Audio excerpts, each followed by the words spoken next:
everyone, I'm JoshRogers, and I'm here at the beach in Nocatee. And the question today is, how are hurricanes in Jacksonville, in St. Johns County, and St. Augustine? We're gonna deep dive into what's happened in the past, and then how bad the hurricanes are. Are they gonna blow your house down like the big bad wolf, or are they not quite as bad as you expect?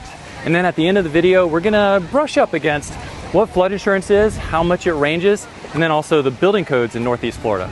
So first things first, we have to kind of set the stage. When you think Florida, absolutely, we think about the hurricane capital of the world, definitely the hurricane capital of the United States, and we think alligators, right? The interesting thing is, like, when hurricanes get riled up, they just pummel South and Central Florida.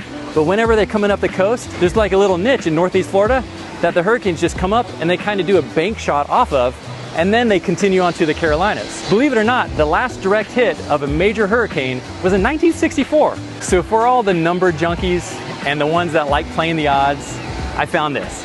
For every year, the chances of a Category 2 or higher hurricane hitting Jacksonville is a 1 in 14 chance.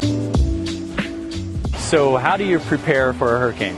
Well, first things first, you want to load up with fuel. Fuel for your car, fuel for your generator. If you don't have a generator, that's a really nice addition because it keeps the refrigerator running and the air cool.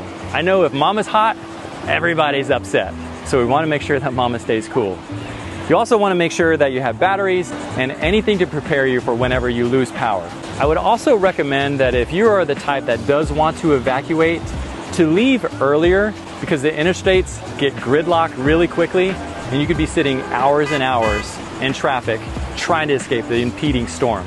So I do want to just pause and say, this video is not intended to scare people. Like, honestly speaking, in Jacksonville, hurricanes are kind of like the boogeyman in the closet. They're much scarier than they actually are in real person. So us locals and Floridians, our blood pressure doesn't rise whenever hurricane season is approaching. Whereas I know when I talk to a lot of families from out of state and out of town, their number one concern is, what about the hurricanes? And it's really not like that. So some recent storms that you would recognize was Hurricane Matthew, which was a Category 2 that hit in 2016. That caused a lot of rain and a lot of flooding. Then, believe it or not, in 2017, Tropical Depression Irma, like, she wasn't even a hurricane. She was downgraded to a tropical depression, but she just sat over Jacksonville for 3 days and just dumped all of this rain. And so since flooding is really the big danger with hurricanes, we're gonna talk about that at the end of the video, so be sure to stick around with that. Plus, I'm going to give a map so you can search flood zones and link my insurance agent if you want to get flood insurance quotes. How long have you lived in Florida? I've lived in Florida for almost 30 years. 30 years. So when you hear about hurricanes in Jacksonville, what do you think about it? Does it stress you out and like turn you into panic? You don't want to underestimate a hurricane, obviously, but I think the media and stuff will feed off of them and blow them up a bit. But I think being a surfer and living in Florida, you learn how to forecast properly, and there is a line. You have to be serious. It is a serious thing, and you need to prep. Everybody should always be prepared with a prep box and everything, and living on the beach especially, you need to take the precautions. But man, I've lived here almost 30 years, and I think maybe 5-6 times it's been serious. So cool. It's a beautiful place to live. It is. This is awesome, man. Thank you so much. Yeah, so cool. So now let's jump into the different categories of hurricanes. They range from Category 1 up to a Category 5, and you'll be able to see the wind speeds in each of these categories. Based on the category is going to determine the different types of damages you can expect or might expect. 1 and 2, very common, and what you can expect with that is down limbs. Is going to knock some of your lawn chairs over. You may get some power outages just because of the limbs landing on the power lines. All right, let me just pause for a second. Let my brain catch up. It happens multiple times throughout the day. And I remind everyone I have 6 kids, multiple times. A lot of times it's because I'm just reminding myself because the reality hasn't set in. Once we get into Category 3, 4, and 5, that is where you're going to begin to see some evacuations, maybe some mandatory evacuations. Now, what mandatory evacuation means oftentimes is around the coast.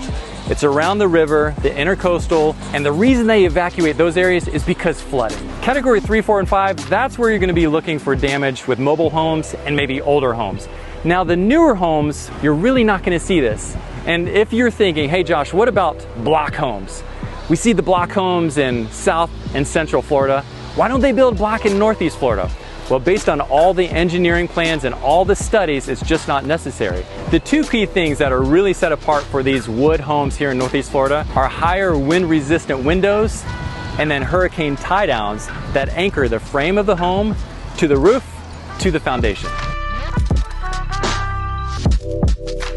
Okay, so let's talk about flood zones and what you should be aware of if you're thinking about moving to Jacksonville, St. Johns County, St. Augustine. I'm going to drop the link in the description of the FEMA flood zone search map. That way you can put in the address if you're looking at a home or the general area and know exactly what the flood zone is. You're looking for the letter X. An X flood zone means that it's not part of a flood zone. That's a beautiful thing because it doesn't cost you extra money. It also means it's going to withstand the 100-year storm. Even if you're not in a flood zone, you still can get flood insurance.